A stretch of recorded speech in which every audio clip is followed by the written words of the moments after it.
Assalamualaikum warahmatullahi wabarakatuh.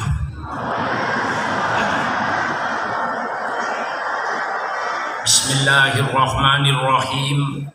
Alhamdulillahi rabbil alamin. Wassalatu wassalamu ala asrafil anbiya'i wal mursalin. Sayyidina wa habibina wa syafi'ina wa maulana Muhammad wa ala alihi wa ashabihi ajma'in. Subhanaka la ilma lana illa ma 'allamtana innaka antal alimul hakim. La haula wa la quwata illa billahil aliyil azim. Amma ba'du. Seluruh majelis guru yang saya hormati, Al-Mukarram Kiai Haji Qasim Susilo selaku kepala sekolah, para guru-guru, para asatidah, wabil khusus kepada seluruh wali murid. Terlebih dahulu saya menyampaikan ucapan terima kasih atas kepercayaannya yang diberikan kepada pondok ini. Marilah kita sama-sama memanjatkan puji dan syukur kehadirat Allah Subhanahu wa Ta'ala dengan segala nikmat yang Allah berikan kepada kita, baik nikmat lahir maupun nikmat batin. Nikmat lahir, alhamdulillah kita dipanjangkan umur, alhamdulillah kita diberikan kesehatan yang baik. Untuk lebih mantapnya perasaan ini, marilah kita lihat pada saudara-saudara kita yang sudah berada di liang kubur, atau saudara-saudara kita yang sedang terlentang di rumah sakit. Alhamdulillah, alhamdulillah kita dipanjangkan umur dan diberikan kesehatan yang baik. Ini merupakan satu nikmat yang terbesar. Nikmat yang terbesar, nikmat iman, nikmat Islam. Karena inilah yang menjaga dan memelihara kita. Selamatlah orang-orang yang selalu dikawal oleh imannya. Binasalah orang-orang yang dikawal oleh hawa nafsunya. Maka kita syukuri, alhamdulillah diberikan nikmat iman dan nikmat Islam. Kepada seluruh wali murid, saya sampaikan ucapan terima kasih atas kepercayaannya. Di mana murid baru di 3 tempat ini, baik Darul-Rahman 1, Darul-Rahman 2, Darul-Rahman 3, itu mencapai 900 orang lebih murid barunya saja. Sehingga jumlah keseluruhan santri yang menjadi santri pondok pesantren Darul-Rahman ini sekarang ini kurang lebih 5.300 santri. Inilah yang sedang kita bina, yang sedang kita pikirkan. Juga alhamdulillah dari pondok-pondok pesantren yang banyak minta guru dari Darul Rahman ini bisa kita lepas 150 lebih untuk mengajar di luar pondok pesantren Darul Rahman ini. Alhamdulillah santri-santri kita ini di pondok pesantren Darul Rahman bisa melanjutkan pelajarannya baik di perguruan tinggi dalam negeri maupun di perguruan tinggi di luar negeri. Ini pantas kita syukuri. Malah saya membuka SMP SMA yang ada di Darul Rahman 3. Ternyata walaupun SMA dia bisa masuk ke perguruan tinggi Al-Azhar University. Anak SMA kita yang ada di Al-Azhar itu sekarang ada sekitar 13 anak. Itu tamatan SMA. Tapi bisa masuk ke perguruan tinggi yang berprestasi Al-Azhar University, padahal itu dari SMA. Kalau aliyah itu sudah wajar. Ini semua perlu kita syukuri kepada Allah Subhanahu wa Ta'ala. Juga alhamdulillah pembangunan di pondok pesantren Darul Rahman ini berjalan, walaupun tentu tidak secepat pembangunan di luar Darul Rahman karena tentu berkenaan dengan dana. Alhamdulillah kita masih dapat berdikari Semua bangunan-bangunan yang Bapak lihat di Darul Rahman ini, baik Darul Rahman 1, Darul Rahman 2, Darul Rahman 3, alhamdulillah saya belum minta bantuan kepada pemerintah, dan alhamdulillah pemerintah pun belum membantu kita di bidang pembangunan ini. Kita syukuri semuanya, alhamdulillah pembangunan berjalan dengan baik. Ini dengan segala keikhlasannya. Termasuk pas saat ini Bapak Ibu bisa ada di gedung yang besar ini,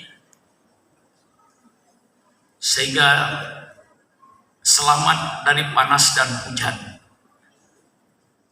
Inilah yang perlu kita syukuri kepada Allah Subhanahu wa Ta'ala atas segala nikmat yang diberikan. Memang sekarang tadi Al-Mukarram Ananda, saya sebut Ananda karena murid saya Kiai dan menyampaikan bahwa mencari ilmu itu perlu guru, perlu sanad. Dari mana ilmu yang kau peroleh ini? Alhamdulillah, saya mencari ilmu pun dengan sanad. Ketika saya di Pasuruan, saya mondok di Pondok Pesantren Sidogiri, itu jelas sanadnya dari Al-Mukarram almarhum Kiai Khalil. Saya menimba ilmu di Pondok Pesantren Salafiyah dengan kiai-kiai yang sering saya kunjungi, termasuk saya sering berkunjung almarhum Kiai Abdul Hamid Pasuruan, yang insya Allah hari Senin saya akan bertolak ke Pasuruan untuk mendatangi khol almarhum Kiai Abdul Hamid Pasuruan yang dihitung oleh para ulama waliyun min awliyaillah. Itu termasuk secara tidak langsung saya sering berziarah mendapat ilmu dan nasihat-nasihat dari beliau. Saya mencari sanad ilmu tidak hanya di dalam negeri, saya punya sanad ilmu pun sampai di luar negeri. Saya punya sanad dari Sayyid Muhammad di Mekah yang memberikan ijazah kepada saya dengan seluruh kitab-kitabnya yang mereka susun. Ajastulaka ya Syekh Supran Makmun jami'a mu'allafati wa jami'a wirdi. Diijazahkan kepada saya semua kitab-kitab beliau dan semua wirid-wirid beliau diberikan kepada saya karena saya sering ngaji kepada beliau. Itulah pentingnya kita punya sanad, punya guru. Insya Allah guru itu merupakan wasilah turunnya keberkahan. Keberkahan itu semuanya datangnya dari Allah Subhanahu wa Ta'ala.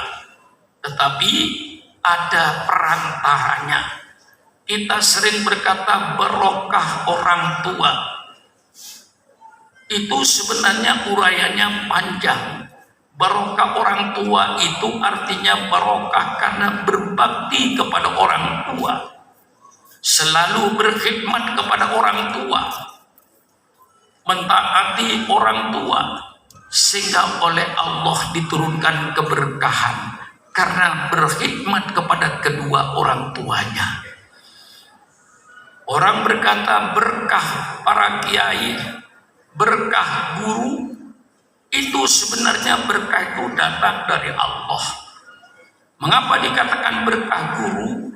Karena berbakti kepada guru, menghormati guru, maka oleh Allah diturunkan keberkahan. Lalu kita berkata berkah guru, berkah kiai, berkah ulama, itu sebenarnya berkah dari datangnya dari Allah. Karena kita berkhidmat kepada ulama, kita berbakti, mengagungkan, memuliakan gurunya, maka oleh Allah diberikan kepada dia keberkahan. Cuman disingkat berkahnya orang tua, disingkat berkahnya guru, disingkat berkahnya para ulama. Sebenarnya itu hanya sebagai perantara. Sebab berbakti kepada orang tua, Allah memberikan keberkahan di hidupnya. Itu barangkali di antara yang saya kerjakan, berkhidmat kepada ibu, berkhidmat kepada kedua orang tua, itu saya kerjakan semenjak saya masih duduk di SD. Saya ingat waktu saya duduk di SD kelas 4 sampai saya SMP kelas 3 selama 6 tahun, kerjaan saya belanja ke pasar. Sebelum saya masuk sekolah, saya ke pasar dulu, beli ikan, beli lauk pauk, beli bumbu, apa yang dibutuhkan oleh ibu saya dalam kebutuhan dapur.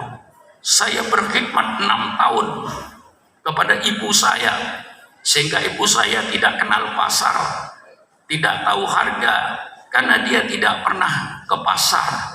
Kerjaan ibu saya hanya ngaji, ngajar, dan termasuk ibu saya itu di samping ibu ya guru.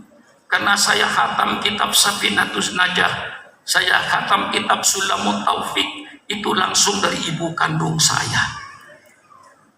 Berkhidmat kepada orang tua, insya Allah Allah turunkan keberkahan. Berkhidmat kepada guru, insya Allah Allah turunkan keberkahan. Menghormati orang-orang yang dihormati oleh Allah, memuliakan orang-orang yang dimuliakan oleh Allah, insya Allah Allah turunkan keberkahan. Keberkahan itu sumbernya hanya dari Allah Subhanahu wa Ta'ala. Kita berkata berkah Rasulullah, berkah Fatihah itu benar. Berkah baca sholawat kepada Rasulullah, Allah turunkan keberkahan. Kita baca Fatihah, Allah turunkan keberkahan. Lalu kita katakan berkah Fatihah, berkah dari Allah karena kita membaca surat Al-Fatihah. Barokah dari Allah karena kita membaca surat Yasin. Barokah dari Allah karena kita berkhidmat berbakti kepada guru. Barokah turun dari Allah karena kita berbakti pada kedua orang tua. Allah yang menurunkan keberkahan. Ini istilah tidak menduga-duga, langsung mendapat penjelasan dari pengasuhnya tentang pondok pesantren Darul Rahman ini. Pondok pesantren ini merupakan pendidikan nasional yang tertua di Indonesia ini.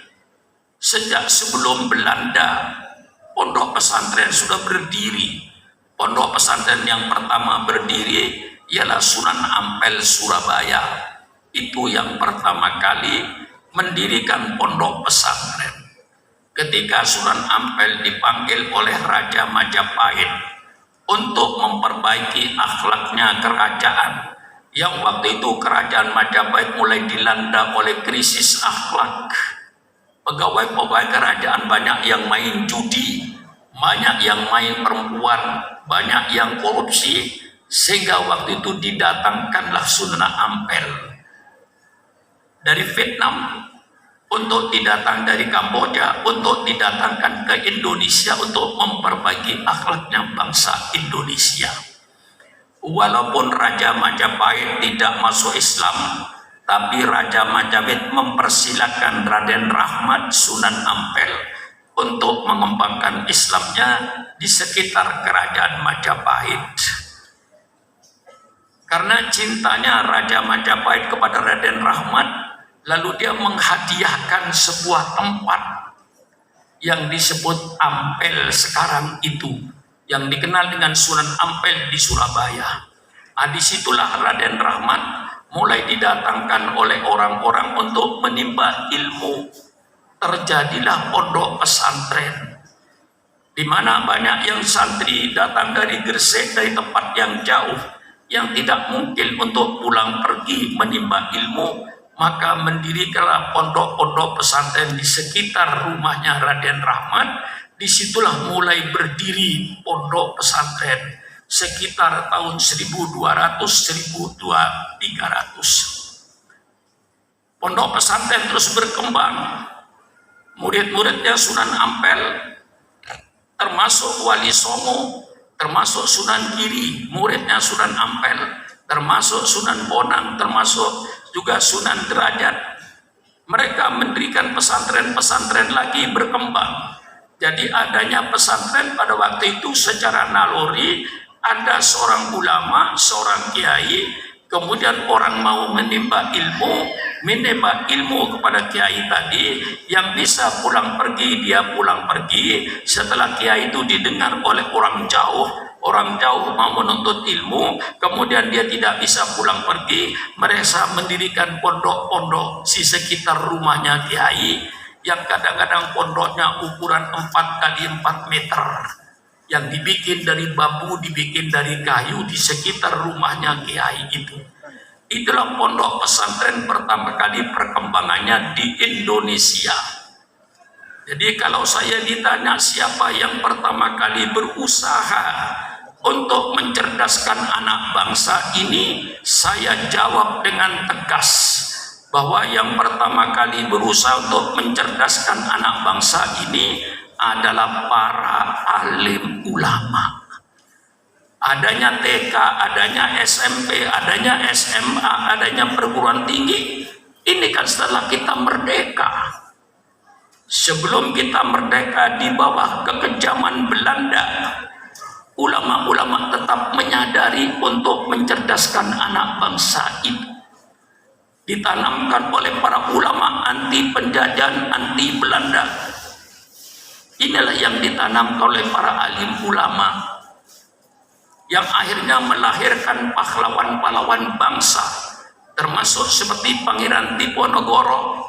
Itu adalah alumni pondok pesantren di Tegalsari, termasuk Sultan Hasanuddin, termasuk Tengku Umar, termasuk Imam Bondol, yang ditulis oleh sejarah dengan tinta emas sebagai pahlawan bangsa.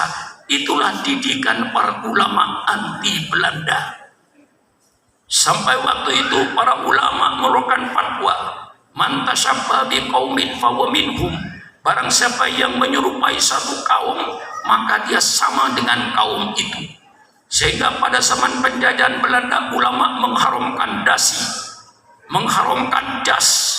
Tidak boleh pakai jas, tidak boleh pakai dasi. Itu pakaian kafir Belanda. Itulah ditanamkan oleh ulama untuk anti penjajahan. Ya sekarang tentu sudah berubah. Dulu diharamkan dasi karena pakaian Belanda, sehingga kepada Belanda antinya sampai kepada pakaiannya. Maka lahirlah pahlawan-pahlawan bangsa yang dicetak oleh pondok pesantren ini. Ini aslinya pondok pesantren. Dan pondok pesantren Rahman pun sejarahnya tidak kurang dan tidak lebih seperti yang saya katakan. Pada tahun 1967 saya dipanggil oleh Kiai Haji Dr. Idam Khalid ke Jakarta untuk menjadi stafnya dia. Ketika itu beliau menjadi Menteri Negara Kesejahteraan Rakyat, dan dia sebagai Ketua Umum Partai Nahdlatul Ulama, bukan Jam'iyah, Partai Nahdlatul Ulama. Di situ saya dipanggil tahun 67, saya datang ke Jakarta. Saya sering bermukim, di samping saya waktu itu berada di rumah menteri, ya saya menjadi staf beliau, satu staf yang satu rumah dengan menterinya, itu insya Allah saya. Mulai tahun 67 sampai tahun 71, saya berada di rumah Menteri Negara Kesra selama 5 tahun. Di situ saya belajar politik, saya belajar organisasi. Alhamdulillah saya pergunakan kesempatan sebaik-baiknya. Kemudian saya sering berada di Jalan Senopati, di rumahnya almarhum Bapak Haji Abdurrahman bin Naidi yang mewakafkan tanah ini, yang mewakaf tanahnya di Jalan Senopati. Saya berada di situ, akhirnya banyaklah orang-orang sekitar kampung saya ini yang minta ngaji sama saya. Waktu itu saya punya 18 santri, tapi orang tua-tua, umurnya yang sudah 45-50 tahun ke atas. Kemudian saya mendirikan madrasah untuk anak-anak sekitar rumah saya, madrasah ibtidaiyah. Kemudian banyaklah yang datang dari tempat yang jauh, dari Tangerang, dari Bekasi, yang ingin ngaji, sehingga mereka tidak mungkin pulang pergi. Disitulah waktu itu saya kontrak rumah-rumah tetangga. Satu kamar rumahnya tetangga, saya minta untuk ditempati santri. Lama-lama santri itu berkembang yang tidak mungkin ditampung oleh tetangga. Akhirnya mulailah saya membuat bangunan tahun 1975. Bangunan yang berlantai 2, yang panjangnya 60 meter lebih, yang lebarnya 9 meter. Dibangun berlantai 2 tahun 1975. Disitulah saya resmikan Pondok Pesantren Darul Rahman. Jadi sejarah pondok pesantren itu sama dengan sejarahnya kiai-kiai yang dulu. Ya, kiai bermukim di satu desa, orang minta gaji, yang bisa pulang pergi. Kemudian ada yang tidak mungkin pulang pergi, disitulah mendirikan pondok pesantren di sekitar rumah kiai. Terjadilah pondok pesantren. Ini sejarah pondok pesantren, supaya kita yang memondokkan anak pesantren tahu sejarah pesantren ini. Maka pesantren ini merupakan pendidikan yang tertua di Indonesia ini. Maka yang pertama kali mengusahakan anak bangsa supaya cerdas adalah para alim ulama yang mendirikan pondok pesantren seperti sebelum Belanda, sampai zaman Belanda, sampai saat ini. Alhamdulillah pondok pesantren berkembang dengan pesatnya. Ini sejarah pondok pesantren. Maka kita perkenalkan pondok pesantren ini agar khususnya para wali murid jangan salah terka. Jangan sampai kayak orang buta meraba gajah. Ada orang buta meraba gajah, yang satu meraba kakinya, yang satu meraba perutnya, yang satu meraba kena telinganya. Ketika ditanya kayak apa gajah itu, yang satu menjawab gajah itu kayak tiang, karena yang diraba oleh orang buta tadi kakinya. Kayak yang satu gajah itu kayak beduk, karena yang diraba perutnya. Gajah itu kayak kipas, karena yang diraba kupingnya. Itu jadi tidak benar sangkaan itu. Nah, supaya bapak-bapak dan ibu-ibu tidak salah menyangka Darul Rahman ini, maka diadakan khutbatul ars, pertemuan pada hari ini, supaya kita tidak kayak monyet makan manggis. Bagaimana monyet makan manggis? Begitu kulitnya dibuka pahit, langsung manggis itu dilempar. Tidak tahu kalau di dalam manggis itu ada daging yang putih manis. Jangan kayak orang buta melihat gajah, jangan kayak monyet makan manggis. Ini seluruhnya yang kita berikan. Jadi hendaknya kita ini seperti makmum dengan imam. Makmum kenal kepada imamnya, imam rukuk, imam sujud. Inilah perlu diperkenalkan pondok pesantren Darul Rahman ini. Pondok pesantren Darul Rahman ini mengambil 2 sistem. Karena kebetulan alhamdulillah saya ini mondok di pondok pesantren 2 pondok. Pertama kali saya pondok di pondok pesantren Sidogiri Pasuruan. Di samping saya ngaji sama ibu saya kitab kuning, saya melanjutkan ke Sidogiri Pasuruan, itu pondok pesantren Salafiyah. Baca kitab, masak sendiri, subhanallah. Saya mengalami masak sendiri, makan ya dengan nampan di pondok pesantren. Juga mencuci baju sendiri. Begitulah aslinya pondok pesantren dahulu. Masak sendiri, nyuci baju sendiri, ngaji, baca kitab kuning. Itu sejarah hidup saya di pondok pesantren Sidogiri. Kemudian saya pindah ke pondok pesantren modern Gontor Ponorogo. Di situ saya 9 tahun. 5 tahun saya mencari ilmu, 4 tahun saya mengabdi sebagai guru di pondok pesantren Gontor Ponorogo. Begitu saya ke Jakarta, Tentu pengalaman yang dua ini saya padukan. Saya padukan antara pondok pesantren Salafiyah dengan pondok pesantren modern Gontor Ponorogo. Inilah Darul Rahman, perpaduan antara dua sistem Salafiyah dan sistem pondok modern Gontor Ponorogo.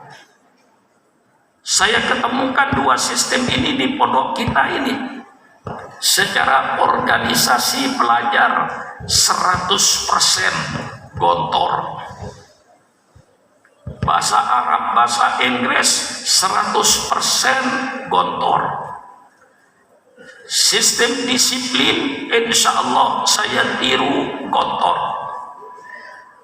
Di dalam ilmu-ilmu agama kita ambil dari pondok pesantren Salafiyah, kitab-kitab seperti Fathul Qorib, Fathul Mu'in, Jurumiyah, Imriti, Alfiyah Ibnu Malik. Saya ambil daripada pondok pesantren Salafiyah. Saya padukan di Darul Rahman ini. Alhamdulillah, ternyata sambutan masyarakat dengan dua sistem ini rupanya mendapat sambutan baik. Sehingga setiap tahun santri-santri yang mau belajar di pondok ini sampai tidak ketampung karena tempat. Tahun ini seandainya seluruh 3 tempat ini saya padukan, itu murid barunya sekitar 2000 lebih yang mendaftar. Tapi hanya kita bisa terima 900. Lebih dari separuh tidak kita tampung, tidak bisa kita terima. Ini kadang-kadang ada wali murid yang salah paham. Masa orang mau ngaji kok ditolak oleh Pak Sukron? Nggak ada kiai nolak orang ngaji kecuali Pak Sukron. Itu murid yang tidak lulus. Karena kalau di pesantren lain kan tidak ada tes, semua santri diterima. Saya tidak mungkin, karena apa? Karena keterbatasan tempat. Kalau di pesantren itu yang lain itu ya santri tidur di mana saja, nggak ada soal. Mau tidur di masjid, mau tidur di emperan, mau tidur di mana saja, bebas. Dan kalau di sini kan tidak mungkin saya anak dibikin bebas tidur di mana-mana. Sekali nanti hidupnya tidak berdisiplin. Nah, karena keterbatasan tempat, saya sudah dikejar oleh pendaftaran. Ya, bangunan yang asli di sini sudah lebih banyak tambahannya. Dengan aslinya ketika saya pindah ke sini sudah lebih banyak tambahannya sekarang ini. Ini di belakang saya dulu tidak ada semua ini. Di sebelah belakang itu tidak ada semua, itu saya bangun karena dikejar oleh pendaftaran. Akhirnya sekarang saya putuskan, pokoknya Kiai Kosim kepala sekolah, pondok ini ya hanya bisa menampung 2.200 atau 2.300. Tidak bisa lebih dari itu. Saya batasi bukan berarti menolak tempatnya yang tidak ada. Nah, bukan menolak. Nah, ini sistem yang dipakai oleh pondok Darul Rahman ini, perpaduan antara dua sistem, pondok pesantren Salafiyah dengan pondok pesantren pondok modern Gontor Ponorogo. Inilah sistem perpaduannya. Jadi kepada guru-guru semuanya, kita ambil dari dua pondok ini. Ada yang dari Tamatan Gontor, ada dulu dari Tamatan Gontor saya ambil, dari Sarang saya ambil, dari Lerboyo saya ambil, dari Tebuireng saya ambil, dari Sidogiri saya ambil. Jadi guru di sini semuanya ada. Dari Tamatan dan Pondok Salafiyah ada, dari Tamatan Pondok Modern Gontor Ponorogo ada. Nah, disinilah kita padukan guru ini. Saya kasih petunjuk cara-caranya. Bagaimana kita mengajarnya. dengan sistem terpadu kedua-duanya ini. Inilah Pondok Pesantren Darul Rahman saya perkenalkan kepada bapak-bapak. Tujuan Pondok Pesantren Darul Rahman dan tujuan adanya pondok-pondok pesantren. Semua pondok-pondok pesantren yang beri tujuannya hanya untuk melestarikan agama Islam. Karena agama atau organisasi itu akan berdiri terus dengan adanya kader-kadernya. Dalam Islam banyak madhab, tetapi yang mampu bertahan hanya madhahibul arba'ah. Madhab-madhab yang lainnya gugur. Mengapa madhahibul arba'ah? Madhab Imam Hanafi, madhab Imam Malik, madhab Imam Syafi'i, madhab Imam Ahmad Ibnu Hambal. Karena empat madhab itu mempunyai kader. Pengikut Imam Abu Hanifah misalnya di India, dia mendirikan sekolah, mendirikan madrasah, mendirikan pendidikan sesuai dengan madhab Hanafi. Di daerah utara Afrika, rata-rata mereka itu madhab Maliki. Dia bikin sekolah, bikin pendidikan, bikin pesantren, sehingga madhab Maliki hidup. Madhab Syafi'i juga di Mesir, di sebagian Afrika, termasuk ke Yordan, termasuk ke Indonesia, Malaysia ini, termasuk daerah Yaman. Mereka madhab Syafi'i, mendirikan sekolah, mendirikan pendidikan. Akhirnya madhab Syafi'i lestari sampai saat ini. Madhab Imam Ahmad Ibnu Hambal, khususnya di Saudi Arabia, walaupun banyak yang ekstrim, tapi aslinya dia madhab Abu Hanifah, madhab Imam Ahmad Ibnu Hambal.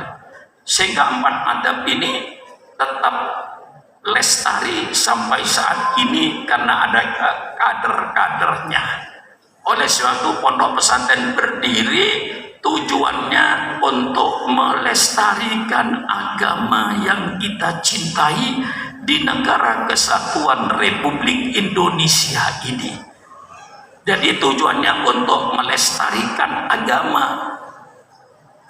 Maka saya katakan, saya pun mendirikan pondok pesantren supaya nanti terjun ke masyarakat, menjadi pimpinan-pimpinan di masyarakat, melestarikan agama yang kita cintai dengan mazhab Imam Syafi'i. Itu tujuan pondok pesantren, untuk ngayomin masyarakat, untuk memimpin masyarakat, sehingga di desa-desa, di kampung-kampung ada musola-musola, ada madrasah-madrasah, ada pengajian-pengajian. Itu namanya memimpin ngemong masyarakat. Itu tujuan pondok pesantren. Maka saya katakan pondok pesantren Rahman didirikan tujuannya untuk membentuk pemimpin-pemimpin di masyarakat, bukan untuk jadi pegawai negeri. Tapi jangan salah, ya. Darul Rahman diciptakan bukan untuk jadi pegawai negeri. Tapi kalau santri Darul Rahman jadi pegawai negeri, saya ucapkan alhamdulillah. Ya, sekali lagi supaya tidak salah paham. Darul Rahman ini didirikan bukan untuk menjadi pegawai negeri. Tapi kalau anak saya jadi pegawai negeri, alhamdulillah, bisa berbakti kepada bangsanya, pada negara melalui jalur pegawai negeri. Tapi tujuan pokoknya Darul Rahman didirikan untuk menciptakan tokoh-tokoh Islam di kampung-kampung, untuk menjadi tokoh-tokoh Islam di kampung-kampung, baik di kota-kota. Itu yang kita harapkan. Alhamdulillah, alhamdulillah. Barangkali sudah ratusan, mungkin ribuan ustadz-ustadz yang telah dilahirkan oleh pondok pesantren Rahman dan merata. Alhamdulillah. Di sekitar Jakarta ini saja, pondok pesantren antara Jakarta, Bogor, Banten, itu kira-kira ada 54 pondok pesantren yang pengasuhnya termasuk alumni Darul Rahman, termasuk pondok pesantren Al-Kamil. Pengasuhnya Kiai Wildan ini yang santrinya sudah lebih dari 1.000. Banyak lagi pesantren yang pesantrennya lebih dari 1.000 yang dikelola oleh alumni. Alhamdulillah. Yang jadi pegawai negeri, alhamdulillah, baik di Departemen Agama Pusat maupun di DKI, saya kira puluhan anak-anak teruman yang menjadi pegawai negeri. Maka jangan salah paham, dianggap saya anti pegawai negeri nanti, ya. Dar-Rahman didirikan tujuannya untuk menciptakan tokoh-tokoh agama di tengah-tengah masyarakat. Umpama anak Dar-Rahman jadi pegawai negeri, saya bersyukur alhamdulillah. Yang jadi tentara ada, yang jadi angkatan laut ada, yang jadi kepolisian ada. Malah sekarang mulai saya anjurkan anak Dar-Rahman yang ada kesempatan untuk masuk di Akademi Militer di Magelang, masuk. Alhamdulillah, mereka ada di Magelang, ada di Surabaya Angkatan Laut, ada di Sukabumi Angkatan Kepolisian. Itu saya anjurnya semua. Disampaikan misalnya ke UIN, ke IIG atau ke Al-Azhar, saya anjurkan pula untuk masuk di akademi militer ini. Dengan harapan kalau sekarang anak saya masuk di Angkatan Darat di Magelang, Angkatan Laut Surabaya, atau di Kepolisian Sukabumi, dengan harapan nanti 20 tahun yang akan datang akan lahirlah jenderal-jenderal dari pondok pesantren. Ini yang saya harapkan untuk berbakti, berkhidmat kepada bangsa ini. Nah, disinilah pondok pesantren ini tujuan pertama, kemasyarakatan. Nah, umpama jadi pegawai negeri, alhamdulillah, malah saya bersyukur sampai anak Dar-Rahman mendidik berada di taraf bawah menteri. Ada yang jadi menteri. Bagaimanapun Pak Lukman Hakim ketika jadi Menteri Agama itu pernah menyerap ilmu dari pondok pesantren Dar-Rahman ini. Yang jadi direkjen, malah sekarang yang ada di Brunei menjadi duta besar Republik Indonesia. Ini santri saya yang namanya Ubaidillah. Ada yang pernah jadi duta besar di Kenya, murid saya. Alhamdulillah, alhamdulillah. Jadi walaupun kita berkata tidak untuk menjadi pegawai negeri, tapi anak-anak kita yang jadi pegawai negeri, alhamdulillah. Ini yang kita harapkan untuk menjadi tokoh-tokoh masyarakat. Yang di luar Jawa, alhamdulillah. Di Lampung ada pondok pesantren alumni, di Palembang ada pondok pesantren alumni, di Jambi ada pondok pesantren alumni, di Riau, ini yang paling banyak di Riau, pondok pesantrennya alumni, sampai di daerah perbatasan Padang dengan Riau, itu ada pesantren dari alumni, sampai di perbatasan Aceh ada alumni, di Kalimantan Barat ada alumni, di Kalimantan Timur ada alumni, Jawa Barat, Jawa Tengah, Jawa Timur, ada pondok-pondok pesantren dari alumni ini. Saya bersyukur kepada Allah. Saya teringat ketika saya membuka pondok pesantren di tahun 1975. Ya Allah, tolong panjangkan umurnya Sukron Makmun. Jangan kau cabut nyawanya Sukron Makmun sebelum ada 100.000 Sukron Makmun di Indonesia ini yang lebih bagus daripada Sukron Makmun yang ada. Itu pidato saya tahun 75. Saya katakan, ya Allah, jangan cabut umur saya ya Allah sebelum ada 100.000 Sukron Makmun di Indonesia yang jauh lebih bagus daripada Sukron Makmun yang ada. Tadi Kewil dan ingat sama pidato saya. Saya pidatokan tahun 75. Dengan tegas saya katakan, pepatah-pepatah ini bagi saya perlu dicoret. Ada pepatah yang mengatakan patah tumbuh hilang berganti. coret. Patah, tumbuh, hilang, berganti, coret, ganti. Sebelum patah sudah tumbuh. Ini patah, ini tumbuh. Siapa yang akan membimbing yang tumbuh ini? Kalau ini patah, jangan nunggu patahnya. Sebelum patah sudah tumbuh. Itu pepatah waktu itu saya coret itu. Patah, tumbuh, hilang, berganti. Ganti, kata saya, sebelum patah sudah tumbuh. Alhamdulillah, alhamdulillah. Rupanya Allah mengabulkan doa itu. Walaupun itu saya pidato, tapi rupanya oleh malaikat dicatat.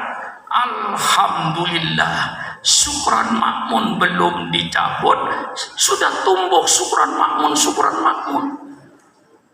Alhamdulillah. Tahaddud bin nikmah. Anak-anak saya,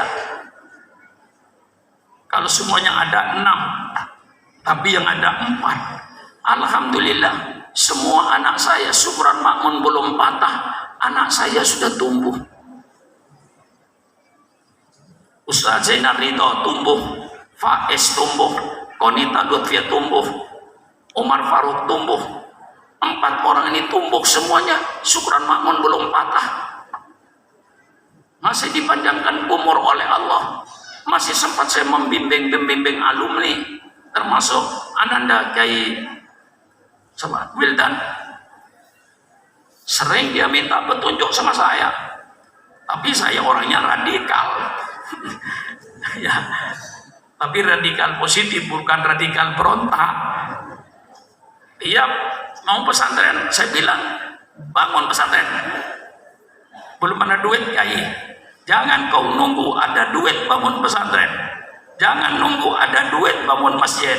Kalau bangun masjid nunggu adanya duit, tidak akan ada masjid di Indonesia ini.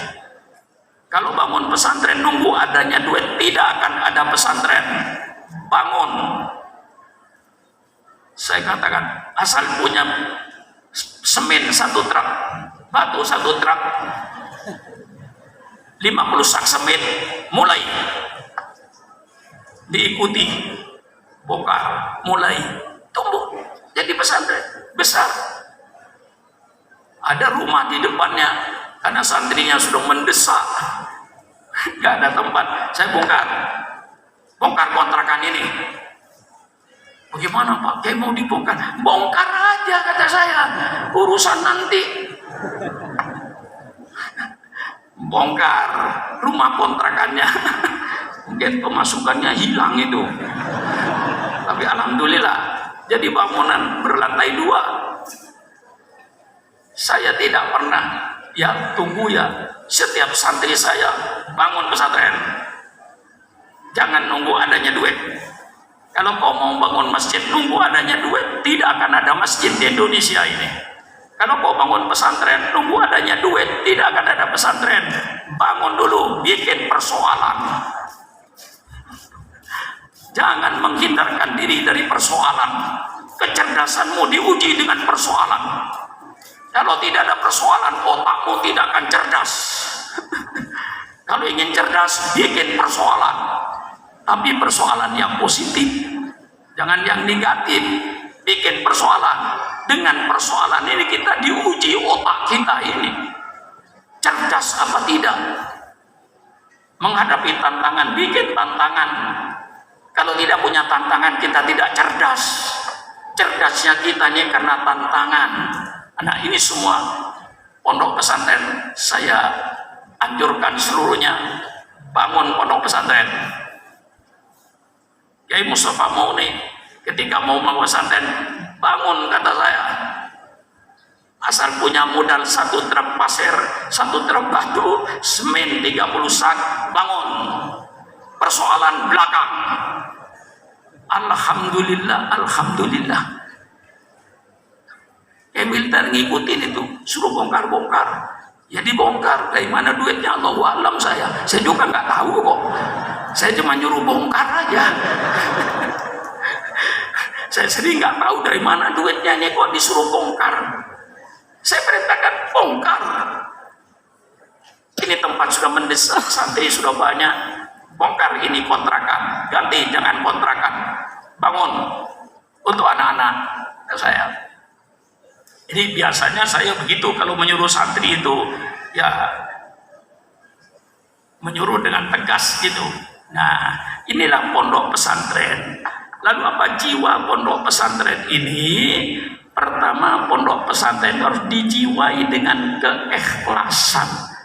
Itu yang modal utamanya. Ikhlas untuk mengabdi kepada agama. Jiwa ini perlu ustadz-ustadz yang ngajar dengan keikhlasan, mengajar santri-santri yang ada membantu saya, mengajarlah kau dengan ikhlas, niat ibadat. Kalau sudah niatnya ibadat, insya Allah semuanya jadi ringan. Innaha lakabiratun illa alal khosyin. Sesungguhnya sholat itu berat, tapi bagi orang-orang yang khusyuk, yang ikhlas, justru bersembahyang itu menjadi kegembiraan. Datang waktu subuh, hatinya gembira. Ya Allah, sudah masuk waktu subuh, kau panggil saya penuhi panggilanmu. Masuk kamar mandi berwudu dengan sempurna. Kemudian sholat dengan khusyuk. Ketika sholat hatinya hadir, sholat menjadi ringan, sholat menjadi indah. Sembahyang tahajud 8 rakaat tidak dirasa, sembahyang duha tidak dirasa. Bagi orang-orang yang ikhlas dan khusyuk di dalam beragama, mengajar bagaimanapun saja, kalau dijiwa dengan ikhlas, mengajar menjadi ringan, tidak menjadi berat. Kalau dijiwai dengan keikhlasan, ya, dan disertai dengan hobinya mengajar, disertai dengan keikhlasan, insya Allah berhasil. Ya, kayak saya ini, hobi saya apa kira-kira? Hobi saya berpidato. Kalau berpidato saya sehat, kalau nggak berpidato saya sakit. Karena hobi dan niat berpidato, berceramah untuk Islam, maka saya nasihatkan pada santri-santri saya yang kebetulan katakan sedang naik daun. Nggak tahu saya istilah naik daun itu dari mana, itu kok daun yang naik. Saya nasihatkan seluruh pada alumni, jangan sampai kau diundang orang pakai tarif. Jangan kau jual agamamu. Kau diundang orang, datang saja. Insya Allah masyarakat paham untuk memberikan hadiah kepada para mubaligh, bukan membayar, bukan ongkos ceramahnya. Setebal apapun amplopnya, kalau itu dianggap bayaran, rugi. Karena pahala yang dijanjikan oleh Allah jauh lebih besar daripada amplop yang kau terima itu. Maka diundang orang jangan pakai tarif. Itu selalu saya ingatkan. Jiwa keikhlasanmu perlihatkan. Insya Allah, Allah tahu orang-orang yang ikhlas itu. Maka di pondok pesantren itu pertama kali jiwa keikhlasannya yang harus diutamakan. Yang kedua, kita hidup di pondok pesantren ditanamkan kesederhanaan. Hidup di pesantren dengan kesederhanaan. Jangan dalam pendidikan kita dididik anak dengan mewah-mewah. Satu kamar 2 orang, kamarnya pakai AC, setiap kamar ada pembantunya, tukang sapunya, tukang melayani makan. Itu bukan pesantren.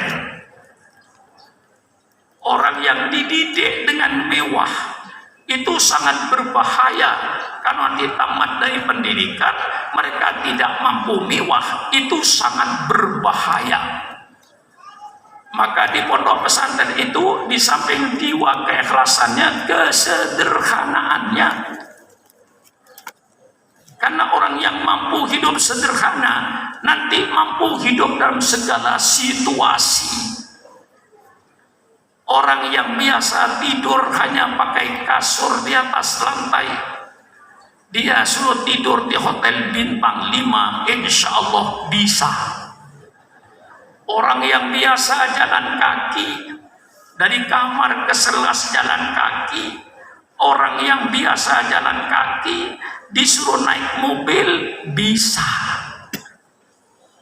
Orang yang sehari-harinya makan tempe, makan tahu, insya Allah disuruh makan ayam goreng bisa. Tetapi orang yang biasa naik mobil, ke pasar naik mobil, sekolah naik mobil, kemana saja baik naik mobil, begitu mobilnya masuk bengkel, dia tidak mau sekolah. Mengapa tidak sekolah? Mobil rusak. Dan disinilah hidup sederhana yang harus dipertahankan oleh pondok pesantren. Saya sering diundang orang di Kalimantan Timur yang perjalanannya itu sampai 8 jam naik kapal itu ke pedalaman, sampai di pedalaman transmigrasi. Saya ditidurkan di musola. Kata mereka, maaf Pak Kiai, rumah kami tidak layak untuk ditempati Pak Kiai, jadi kami bersihkan musola, saya ditidurkan di musola. Apa jawab saya? Alhamdulillah, saya tidur di musola ketika saya jadi santri dulu biasa. Tidak ada keraguan-raguan, saya tidur di musola. Padahal nyamuknya luar biasa waktu itu. Tapi saya tidak pernah mengeluh. Saya sudah pernah tidur di musola. Tidak apa-apa, kayak tidur, tidak apa. Saya senang tidur di musola. Saya kembali pada masa yang lalu, kata saya. Tidak pernah saya mengecewakan. Kalau sudah nggak punya kamar, jangan ngundang kiai. Nah, enggak. Tidur saya di musola. Di bawahnya dikasih apa itu? Bakar-bakaran supaya nyamuk itu hilang. Tidak pakai semprotan kayak kita. Semprotannya itu sampah dibakar di bawah musolanya. Musolanya panggung. Pernah terjadi.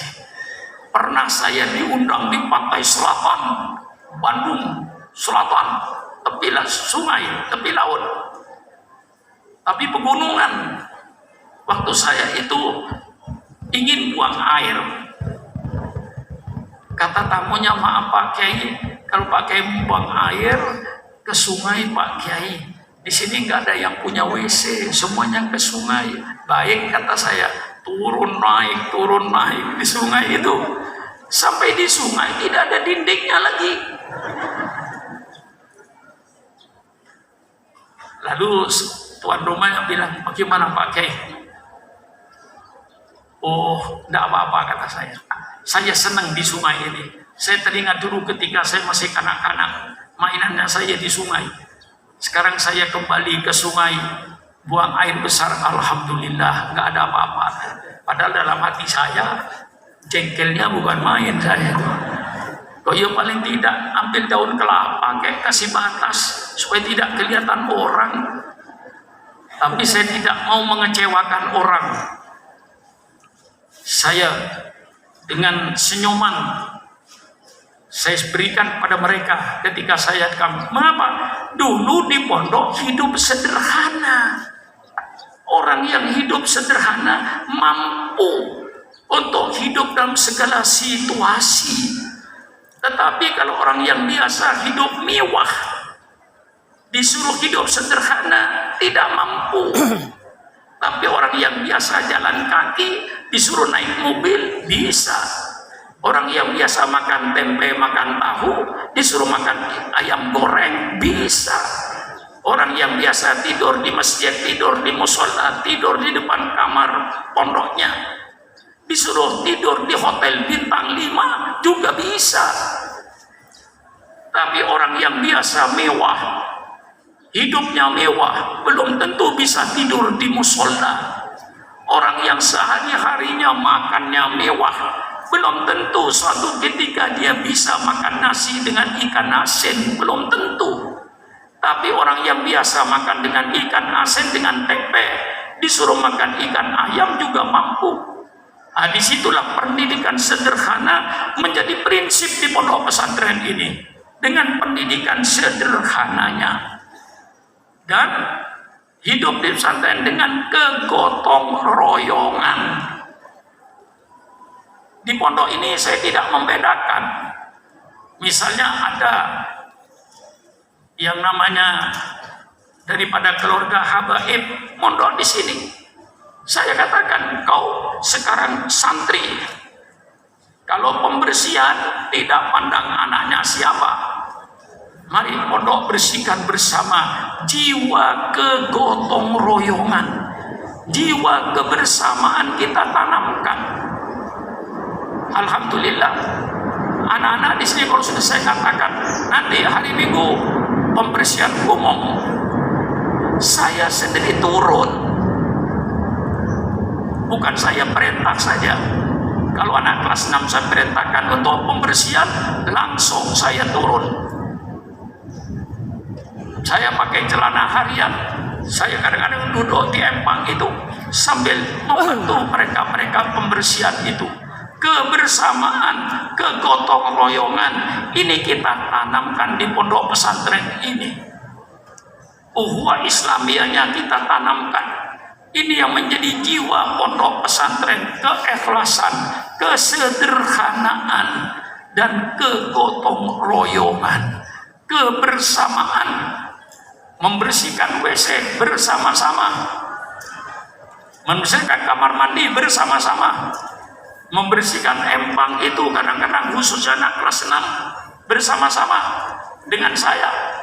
Mari pembersihan, semuanya bergotong royong.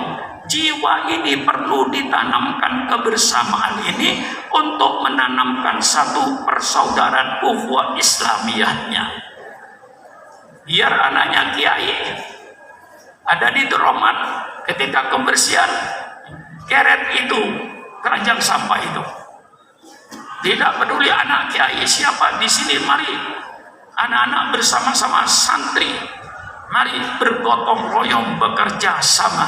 Ini selalu yang ditanamkan oleh pondok ini, jiwa sederhana.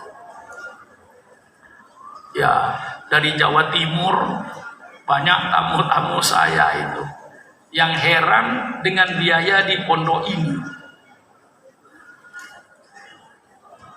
Saya ajak ke dapur karena saya bikin jadwal, jadi saya tahu dapur itu, saya tahu karena saya yang nyuruh. Dapur itu harus ada sayur tiap hari, dirubah. Kalau hari ini sayur bening, besok sayur sop, besok sayur lodeh, dan seterusnya. Dirubah-rubah tiap hari, tidak satu macam sayur. Lauknya pun mayoritas tahu tempe, tapi satu minggu anak ibu insya Allah mesti ketemu dengan ikan ayam. Satu minggu anak ibu mesti ketemu dengan telur. Satu minggu anak ibu mesti ketemu dengan ikan laut yang namanya ikan tongkol. Kalau tidak, dengan ikan darat yang namanya lele. Itu saya pastikan jadwalnya itu. Itu makan. Berapa makannya anak ibu? 4.000 sekali makan, Bu. Makannya sekenyangnya. Mau makan 2 piring, 3 piring pun ngambil sendiri. Di keranjang nasi ngambil sendiri. Kurang nambah sendiri. Hanya lauknya yang diatur. Ya, diatur lauk sayur.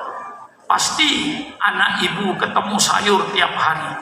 Apa sayur asem, apa sayur lodeh, apa sayur sop, apa sayur bening.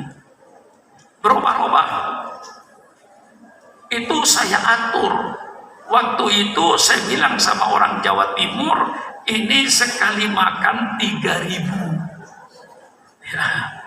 Sekarang kata Pak Okar itu, saya tanya tadi, uang makan 360 makan 90 piring. Makan 1 bulan 360 anak bapak itu. Sekenyangnya. Coba bapak masuk warung Padang. 360 kalau 2 orang sekali makan, selesai. 360.000 90 piring. Itu kalau bulannya tidak 31.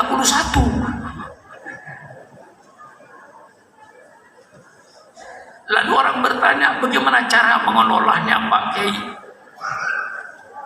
Kalau dengan perhitungan di atas kertas, rugi. Tolong ibu buka warung, Bu. Di sini tulis 4.000 rupiah, makan sekenyangnya. Berani?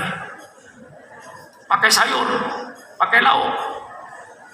Berani buka? Saya izinkan buka warung sekenyangnya. Jangan dibatasi makannya. Lauknya harus jelas. Kalau hari ini ikan laut, hari ini ikan ayam, hari ini tahu tempe, hari ini ikan lele, hari ini telur. Sarapannya kalau pagi kadang-kadang nasi uduk, kadang-kadang nasi goreng. Itu saya atur dengan duit 350.000. Nah, tolong ibu hitung sendiri. Tapi alhamdulillah, saya yakin keberkahan itu dari Allah. Kalau tidak yakin dengan keberkahan, mungkin tidak berani. Kadang-kadang cabai naik, kadang-kadang telur naik. Tapi saya bilang tidak usah naik. Biar di luar naik, kita tenang aja.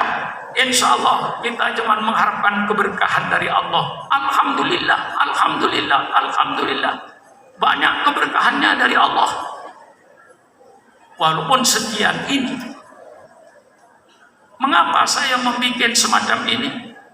Mungkin di luar Rahman tidak ada makan 360.000 1 bulan itu. Mungkin tidak ada. Walaupun ada mungkin tidak sama. Di Jawa Timur itu 3.000. Waktu itu di sini 3.000 juga. Hanya lauknya kerupuk.